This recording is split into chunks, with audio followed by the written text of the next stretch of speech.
there is a great research on the nuclear proliferation project that the CCP has been helping Iran, and has been documented by the Western consultants. Their assistance to Iran working on their nuclear project never stopped. It was started in 1980 and it speeded up when she took over the power. Okay, so basically the CCP has been undermining the United States. They took a detour. They didn't directly undermining you, say, I'm going to attacking United States, other than the spy balloon. It did can this year. So they're actually emboldened enough to basically sending a spy balloon, basically, just testing you, what's your reaction? Because Miles Guo said after the very first of February spy balloon, there's going to be more balloons, and there's so many launch sites they have already created around United States, including Cuba, your Key West, Canada, you name it, Latin America. There's all balloon launch site. Because in the last decades, if you look at she came on power after she came to power, he started one project. It's called Belt and Road Project, which is basically dishing out loans to all those developing poor countries. Okay, very few developed countries actually partaking that project. There's right now over 150 countries, but if you look at those projects, you'll be really concerning.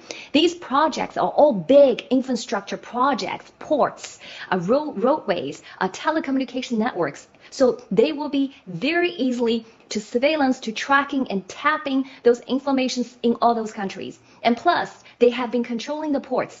I read a report through the Belt and Road Initiative. Up to 2021 March, they have already controlled 93 ports in the entire world, and particularly their choke points for oil supply. If you look at the oil supply, there is 3 points that is really crucial, okay? So one of them is a Strait Hormuz, which right in the Gulf of Oman, which is just right outside of Iran, okay, Indian Ocean. And the other one is Strait of Malacca. That is where in the southeast Indonesia and Singapore, okay? Because that is another second most important oil supply choke point. And the third one is Suez Canal, which right now Egypt, right now where the conflict happens, and Egypt has been helping, because the CCP has been sending those militaries through Egypt, through ports and airports. So that's the Suez Canal, which a lot of the oil was supplying to to Europeans go through that route. So these are the very important choke point. And plus, Africa,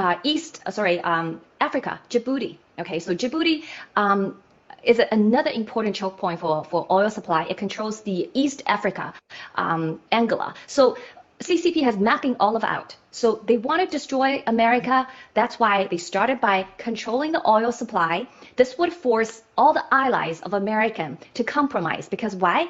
Because they need oil.